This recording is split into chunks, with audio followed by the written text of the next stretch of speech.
Halo pemirsa IGTV, saya Atina Dinda. Dan saya, Stephen Sandi. Salam jumpa di Info Kampus episode ke-462.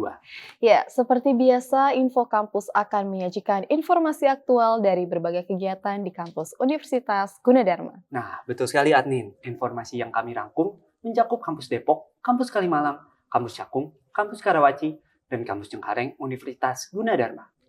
Info Kampus aktual seputar kampus Universitas Gunadarma.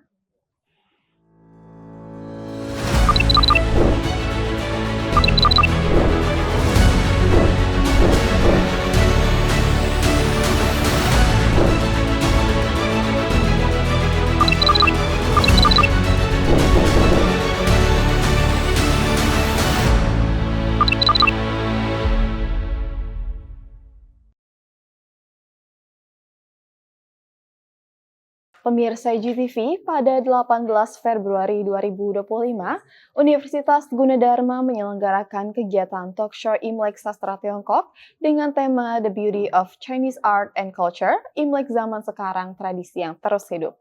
Kegiatan ini diselenggarakan di Auditorium Kampus F6 Universitas Gunadarma. Kegiatan talk show ini diharapkan dapat menjadi dorongan untuk terus melestarikan tradisi Imlek di Indonesia, serta memperkenalkan budaya Tiongkok kepada para peserta. Seperti apa jalannya kegiatan talk show ini? Berikut liputannya. Pada hari Selasa 18 Februari 2025, Universitas Gunadarma menyelenggarakan kegiatan talk show Imlek Sastra Tiongkok, yakni bertemakan The Beauty of Chinese Art and Culture, Imlek Zaman Sekarang, Tradisi yang Terus Hidup. Kegiatan tersebut diselenggarakan secara hybrid di Auditorium Kampus F6 serta melalui platform Zoom Meeting. Acara diawali dengan menyanyikan lagu kebangsaan Indonesia Raya secara bersama-sama. Setelah proses tersebut usai, kegiatan kemudian dilanjutkan dengan penampilan spesial dari mahasiswa sastra Tiongkok yang membawakan lagu bertajuk Tomorrow Will Be Better. Lagu yang memiliki makna dorongan untuk tidak menyerah dalam menghadapi kesulitan hidup yang telah berhasil memukau seluruh hadirin.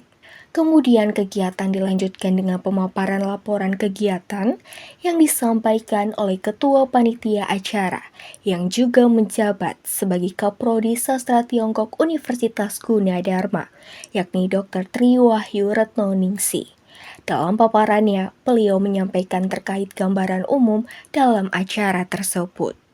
Setelah itu, acara dilanjutkan dengan sambutan serta pembukaan acara yang disampaikan oleh Dr. Irwan Bastian Eskom MMSI selaku Wakil Rektor 3 Universitas Gunadarma. Setelah sambutan dan acara pembukaan usai, kegiatan dilanjutkan dengan acara inti yakni sesi talk show, di mana acara ini bertujuan sebagai pengingat untuk terus melestarikan tradisi Imlek khususnya di Indonesia. Selain itu, kegiatan ini juga berperan dalam memperkenalkan budaya Tiongkok kepada para peserta. Salah satunya mengenalkan seni menulis kaligrafi khas Tiongkok yang disebut Sufa. Ya, baik. Saya Tri Wahyu Retnoningsih sebagai Ketua Program Studi Sastra Tiongkok Universitas Gunadarma. Sebetulnya untuk acara ini adalah acara rutin yang diselenggarakan setiap tahun. Jadi untuk tahun ini namanya adalah Imlek Zaman Sekarang, Tradisi yang Terus Hidup. Kenapa ini dipilih? Karena memang kita melihat bahwa Imlek ini bukan hanya sekedar perayaan, tapi juga menjadi tradisi yang harusnya tetap hidup, terutama di masyarakat Tionghoa di Indonesia. Dan ini juga menjadi identitas bagi masyarakat Tionghoa di Indonesia. Dan kami ingin bahwa hari ini peserta acara ini tentunya akan selalu teringat dengan Imlek yang dirayakan oleh bukan hanya masyarakat Tionghoa Indonesia, tapi juga dikenalkan untuk khususnya mahasiswa sastra Tiongkok Universitas Gunadarma.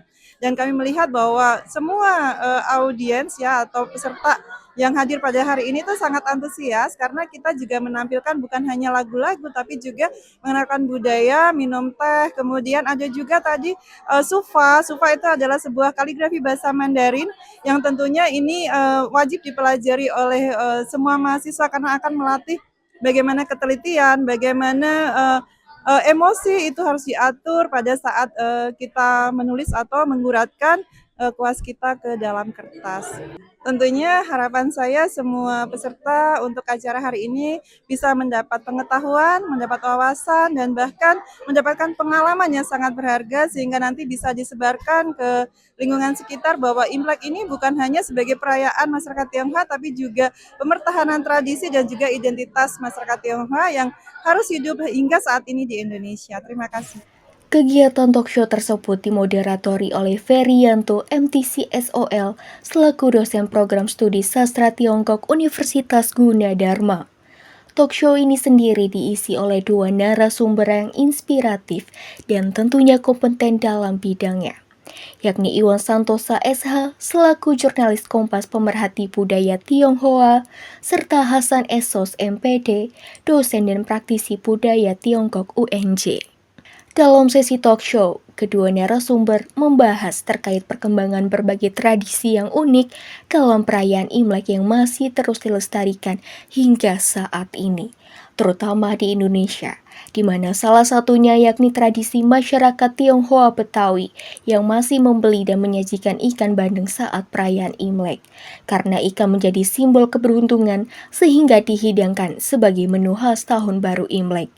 Masyarakat Tionghoa meyakini bahwa menyantap ikan dapat membawa kelimpahan rezeki dan kesejahteraan bagi keluarga di tahun yang baru.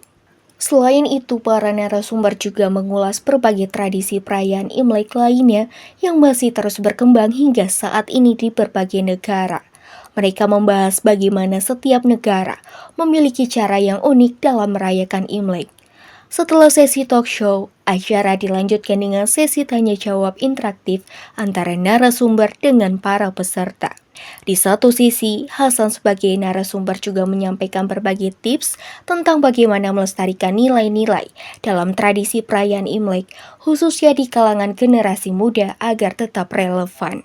各位观众好，我是王海山，我是在雅加达国立大学汉语教育系教汉语课。Halo para pemirsa, nama saya Hasan. Saya adalah dosen program studi pendidikan bahasa Mandarin Universitas Negeri Jakarta. Perayaan Imlek merupakan salah satu perayaan tradisional yang sudah berumur 3.000 tahun lebih ya. Ini terutama buat keturunan Tionghoa dimanapun, di negara manapun pasti akan merayakan ini. Sebenarnya nilai-nilainya itu tetap kepada bahwa kita perlu tetap berpegang pada kekeluargaan, kekerabatan, persahabatan, dan kasih sayang. Hubungannya dengan gaya hidup anak muda zaman sekarang itu tetap bisa kita terapkan ya, dengan misalnya mengadakan kegiatan-kegiatan yang bersifat modern seperti perayaan-perayaan di pusat perbelanjaan, kemudian juga mengadakan kompetisi yang berhubungan dengan budaya Tionghoa. Jadi sifatnya tetap kekinian. Jadi menurut saya tetap relevan dan bisa dinikmati dan disukai oleh generasi yang sekarang seperti itu. Iya, untuk Imlek di Indonesia memang boleh saya bilang sangat khas sekali ya, karena boleh dibilang bangsa Tiongkok itu sudah memiliki hubungan dari zaman kerajaan Nusantara, sehingga boleh dibilang dimanapun di Nusantara Indonesia ini banyak sekali tiap daerah yang keturunan Tionghoa ya, di mana mereka sudah berbaur dan melebur dengan budaya setempat.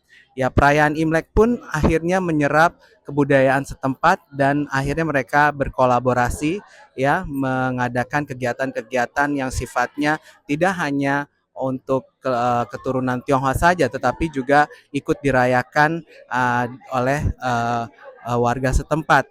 Seperti kita lihat misalnya perayaan Cap Gome di Singkawang, itu kan merupakan kolaborasi atau asimilasi antara kebudayaan Dayak dengan kebudayaan Tionghoa. Begitupun kebudayaan-kebudayaan yang ada di berbagai daerah di Indonesia. Jadi di sini lebih menunjukkan bahwa walaupun berbagai suku, kita tetap mengedepankan persaudaraan, persahabatan dalam kesatuan negara Republik Indonesia. Seperti itu. Melalui talk show ini diharapkan dapat memberikan wawasan para peserta dan masyarakat terkait berbagai tradisi unik perayaan Imlek di berbagai negara, sekaligus menjadi wadah untuk memperkenalkan budaya Tiongkok.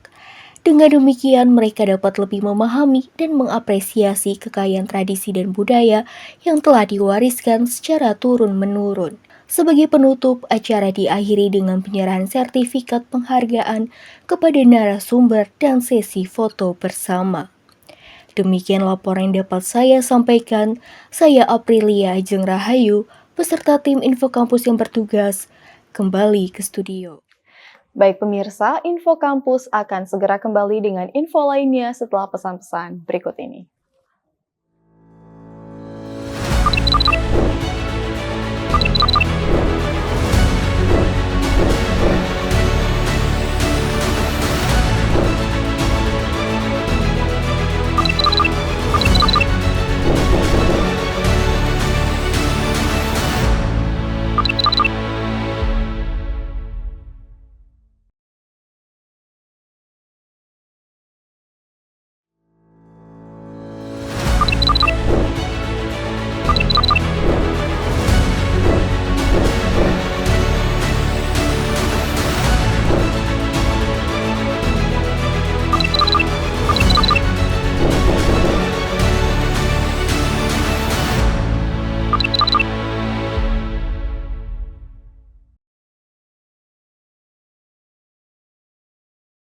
Pemirsa IGTV, pada 22 Februari 2025, Syariah Economy Forum Universitas Gunadarma menyelenggarakan workshop Save Super Mentor dengan tema Gen Z Goals, Smart Career Moves, and Money Skills for Financial Freedom.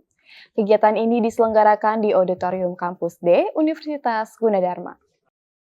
Seminar tersebut juga dihadiri oleh pembicara profesional di bidang keuangan, yang diharapkan dapat meningkatkan pemahaman mengenai potensi karir, menetapkan smart goals, serta investasi untuk mencapai financial freedom. Seperti apa jalannya kegiatan seminar ini? Berikut liputannya.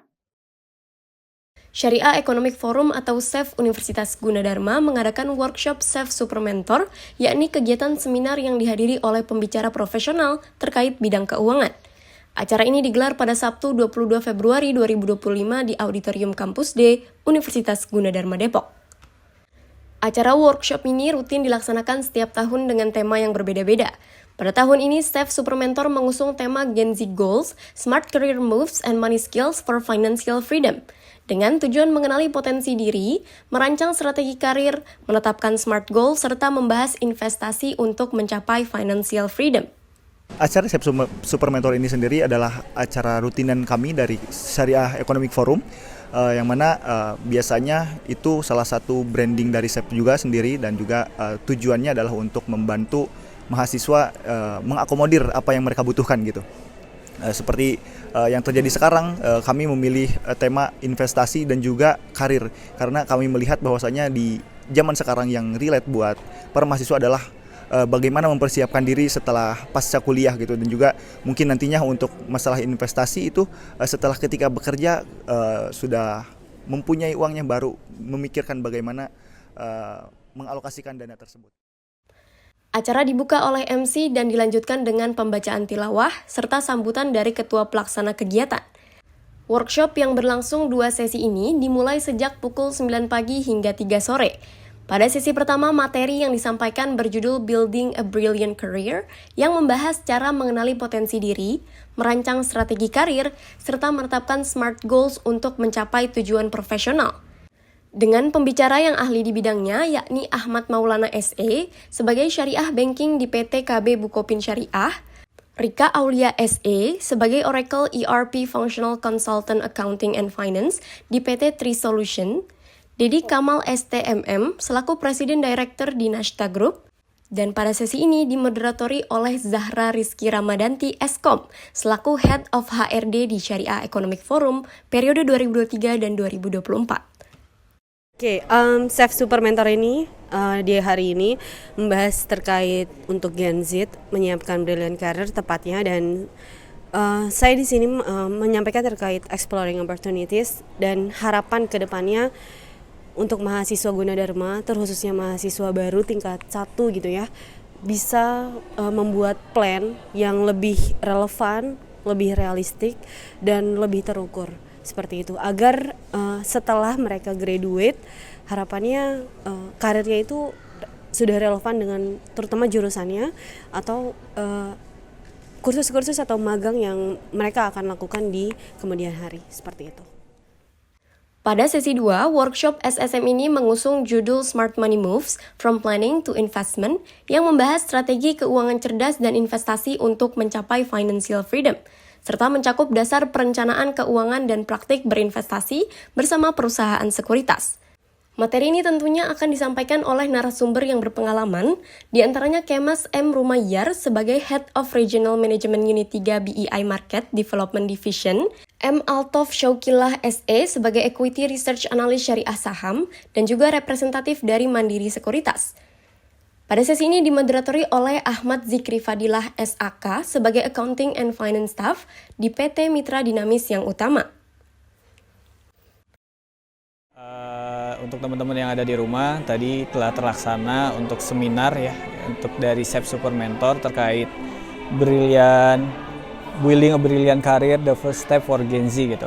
Nah di sana kita menjelaskan terkait bagaimana sih tantangan dan peluang yang sedang terjadi secara global dan bahkan di Indonesia itu sendiri gitu. Dan apa sih terkait pengalaman juga para pembicara di sini, khususnya juga yang dari alumni SEP, untuk menyusun dari persiapan karir tersebut, dan ada beberapa juga tips-tips yang telah disampaikan oleh pembicara, khususnya saya dan juga pembicara kedua dan ketiga gitu. Untuk teman-teman di sana mungkin lebih ke melihat bagaimana Gen Z itu sendiri gitu memiliki peran yang sangat penting untuk bonus demografi ke depannya gitu. Kegiatan ini disponsori oleh Nashta Group, yakni perusahaan di bidang IT Solution and Service. Dedi Kamal, STMT, selaku Presiden Direktur Nashta Group, menghadiri acara ini secara langsung. Ya, memang topik yang tadi itu cukup menarik ya, karena kan itu kan ngebangun mindset dari teman-teman kampus ya. Karena memang yang namanya dari sisi mindset yang tadi itu, kita tuh belajar itu bukan hanya dari kuliah aja gitu kan, tapi banyak hal yang kita harus persiapkan terutama buat menyongsong dari sisi ke dalam dunia kerja. Jadi justru yang dunia kerja itu adalah dunia yang sesungguhnya gitu kan. Teknologi apa kita juga harus update, kemudian juga bagaimana caranya kita bisa mempelajarinya lebih detail supaya bekal apa yang kita bisa persiapkan pada saat nanti kita bekerja itu bisa langsung otomatis gitu loh. Karena kan tantangan sekarang kan Gen Z itu adalah walaupun dia dilahirkan di digital native, tapi pada fakta pelaksanaannya pada saat nanti dia terjun ke lapangan itu banyak hal tuh yang gapnya masih terlalu jauh. Makanya untuk mempersiapkan itu ya dia harus juga banyak hal ngikutin seminar, atau belajar dengan para mentoring kayak gitu kan, sehingga segala sesuatunya dia bisa persiapkan nanti pada saat nanti masuk dunia kerja itu cukup bisa langsung beradaptasi. Kira-kira gitu. Para peserta dengan antusias mengikuti kegiatan workshop ini, menunjukkan minat tinggi melalui interaksi aktif, sesi tanya jawab, dan sesi diskusi. Antusiasme ini mencerminkan keinginan para peserta untuk memperluas wawasan dan mengembangkan keterampilan yang relevan dengan topik yang dibahas. Workshop SEP Super Mentor kali ini ditutup dengan penyerahan souvenir kepada narasumber, penutupan oleh MC, serta penampilan teatrikal dari panitia. Sekian laporan yang dapat kami sampaikan, saya Ayu Salma Fitria bersama tim Info Kampus yang bertugas, kembali ke studio. Baik pemirsa, Info Kampus akan segera kembali dengan info lainnya setelah pesan-pesan berikut ini.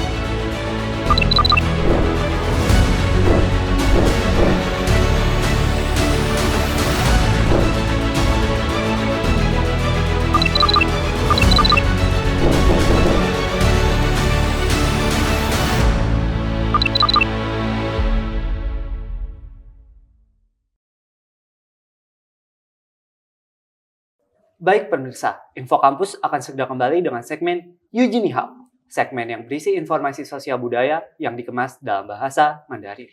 Ya, program ini merupakan produksi dari rekan-rekan di program studi sastra Tiongkok Universitas Gunadarma.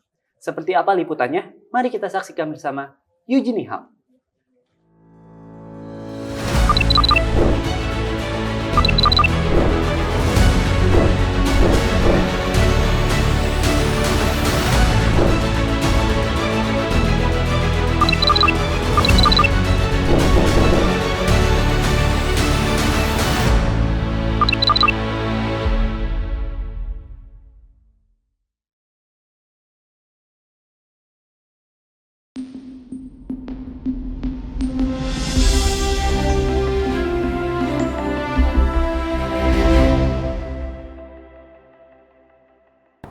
Pemirsa Yuji TV, senang sekali saya Tiara Kuneti Wahdah Dan saya Hamidah Tenisa dapat berjumpa dalam program Yuji Ni Hao episode 130 yang akan membahas seputar bahasa dan budaya Tiongkok. 观众朋友们您好，欢迎大家收看本期 Yuji Ni Hao， 我是韩妮霞， 我是王田娜。 Pemirsa Yuji TV, tanpa disadari berbagai kota di Tiongkok identik dengan wisata di siang hari. Berbeda dengan negara lain yang justru sering diidentikan dengan wisata malam hari. Namun tentunya, Tiongkok tetap memiliki ciri khas dalam memanjakan wisatawan dengan wisata malam harinya. Betul sekali, adapun wisata malam hari di Tiongkok, yang pertama adalah kota Shanghai, yang diidentikan dengan kota yang tidak pernah tidur. Berikutnya ada kota Chongqing, dengan banyaknya kapal di daerah sungai yang menciptakan pemandangan dua dimensi. Kemudian kota Xi'an, Guangzhou, dan juga kota Beijing. Mari kita simak laporan dari Anissa Larasati berikut ini. 中国的各个城市都有其独特的美丽，然而一些人只知道中国城市白天的美丽。事实上，中国的某些城市在夜晚也同样具有迷人的美丽。以下是中国5个适合夜晚参观的迷人城市。第一，上海。上海被称为不夜之城，这座城市在夜晚非常美丽，因为来自摩天大楼的灯光闪烁。游客通常会在夜晚在外滩周围欣赏上海市区的璀璨美景。外滩是浦东区的滨江地带。第二个是重庆。重庆被称为魔幻城市，因为其夜晚的景色非常独特和迷人，包含了闪烁灯光的船只、树木和建筑物，整个景象如同由2条河流倒映而成，创造出3维立体的美景。第三，西安。西安被称为不夜大唐，这是一座县级市，半数为古建筑，夜晚的灯光景色十分美丽。位于西安市中心的西安钟楼见证了交通状况和世界的变迁。电视塔与大雁塔、小雁塔呈三角形对峙，整个塔楼呈八角形，如同宫灯，被誉为西部之光。第四，广州。珠江两岸有着具有独特风格和悠久历史的广式建筑。夜晚广州的美景可以通过沿珠江航行欣赏。从天字码头出发的航程中，游客可以欣赏到广州城市中灯火辉煌的建筑景象。第五，北京。北京的夜晚之美在于天安门广场，它在夜晚如星光般闪耀。天安门的建筑多样且独特，但在夜晚显得整齐有序，灯火通明，重现了帝都的庄严与辉煌。 Gemerlap cahaya yang dihasilkan gedung-gedung pencakar langit pada malam hari menambah keindahan kota. Terutama di kota Xi'an, wisatawan dapat mengunjungi Menara Lonceng Xi'an yang terlihat megah dan indah pada saat malam hari. 摩天大楼在夜晚发出的闪闪发光的灯光，沉淀了这座城市的美丽。特别是在西安，游客可以参观激昂城楼，它在晚上看起来宏伟而美丽。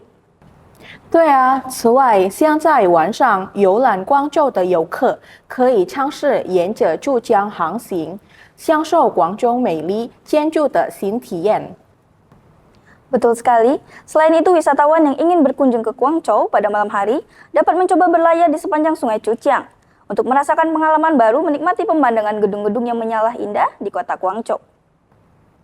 Baik pemirsa UJ TV, saya Hamidah Tunisa dan saya Tiara Kurniati Wahdah. Kita akhiri UJ Ni Hao episode kali ini kembali ke program Info Kampus. 好的，以上是我们UJ Ni Hao的所有新闻内容。我是王田娜，我是汉妮霞。 祝您拥有美好的一天。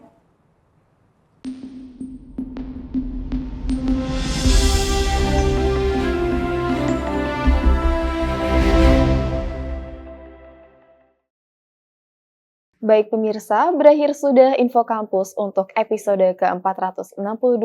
Saya Atina Dinda. Dan saya, Stephen Sandi, beserta tim Info Kampus yang bertugas mengucapkan Selamat menunaikan ibadah puasa dan sampai jumpa.